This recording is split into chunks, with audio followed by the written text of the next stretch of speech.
విజయవాడలో ఈరోజు బస్సులు లేక చాలా ఇబ్బంది పడాల్సి వచ్చింది. ఎందుకంటే మీటింగ్ ఉండటం వలన బస్సులన్నీ వేరే ఊళ్ళకి వేసేసి ప్రజల్ని తీసుకొస్తాకి వాటిని ఉపయోగిస్తున్నారు. ఎక్కడ చూసినా ఒక సిటీ బస్సు కూడా తిరగట్లేదు విజయవాడలో. చూడండి, అన్ని ఆటోల మీద ఆధారపడాల్సి వస్తుంది. పనులు చేసుకునేవాళ్ళు, కూలీలకు వెళ్ళేవాళ్ళు, ఉద్యోగాలకు వెళ్ళేవాళ్ళు అందరూ ఆటోలనే నమ్ముకోవాల్సి వస్తుంది. సీజన్ టికెట్ తీసుకున్న వాళ్ళు డబ్బులు పెట్టి మళ్ళీ ఆటోలో వెళ్లాల్సి వస్తుంది. డబ్బులు లేని వాళ్ళు పాపం అలాగే నడిచి వెళ్తున్నారు. ఇలా అవుద్దని ముందులే ప్రకటిస్తే ఎవరి జాగ్రత్తలో వాళ్ళు ఉంటారు. కానీ ఆర్టీసీ వాళ్ళు ప్రజలకి ముందల తెలియపరిచారు, బస్సులో ఉండవు వాళ్ళ తిరగమని. చాలా ఇబ్బందులు పడుతూ ఆఫీసులకి పనులకి చేరుకోవాల్సి వచ్చింది. ఎంతైనా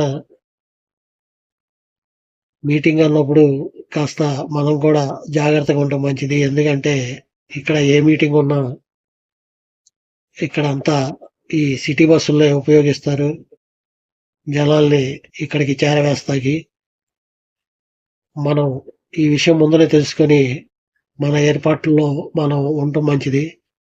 ఎందుకంటే మళ్ళీ సాయంత్రం వెళ్ళేటప్పుడు కూడా మనకి బస్సులు ఉండకపోవచ్చు, వీళ్ళకి ఆటోలనే నమ్ముకోవాల్సి వస్తుంది.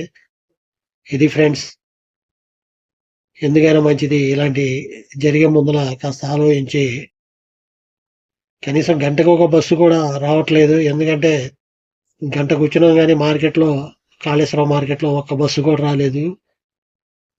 ఇక కూర్చొని ఇసుకెత్తి ఆటో ఎక్కి వెళ్ళటం జరిగింది. ఇలాంటి మీటింగ్లు ఉన్నప్పుడు ప్రజలకి ముందలే అప్రమత్తం చేస్తే వాళ్ళ జాగ్రత్తల్లో వాళ్ళు ఉంటారు. ఎక్కడ కూడా ఒక్క సిటీ బస్సు కూడా కనపడతలేదు. చాలా దూరాల నుంచి హాస్పిటల్స్కి వెళ్ళే వాళ్ళు ఉంటారు, ఉద్యోగాలు వెళ్ళే వాళ్ళు ఉంటారు. వీళ్ళందరూ కూడా ఈరోజు కష్టపడాల్సిందే. ఎందుకంటే ప్రతి వాళ్ళకి కూడా ఆఫీస్కి వెళ్ళడానికి లేట్ అయిపోతుంది, పనిలో వెళ్తానికి లేట్ అయిపోతుంది. సరైన కాలంలో బస్సులు రాక నానా ఇబ్బందులు పడుతున్నారు జనాలు. ఎక్కడ చూసినా ఏ ఒక్క బస్సు కూడా లేదు. ఇది బందర్ రోడ్, ఇది వెళ్తుంది. బందర్ రోడ్ లో సిటీ బస్సులు ఎదర మొత్తం 1-2 బస్సులు ఉండేవి. అసలు ఏం సిటీ బస్సు అనేది పేరు లేదు. మొత్తం బస్సులన్నీ పల్లెటూళ్ళతో వేసారు, అక్కడి జనాలు చేస్తాయి. ఇది ఫ్రెండ్స్, విజయవాడ పరిస్థితి. వాళ్ళ 2వ తారీఖు మీటింగ్ ఉందని ఇలా బూసిపోతుంది. ఈ వీడియో మీకు నచ్చినట్టయితే లైక్ చేయండి, మా ఛానల్ని సబ్స్క్రైబ్ చేసుకోండి, బెల్ బటన్ నొక్కండి. ఇదే మనోరమ హోటల్. ఉంటా. Thank you. జై హింద్.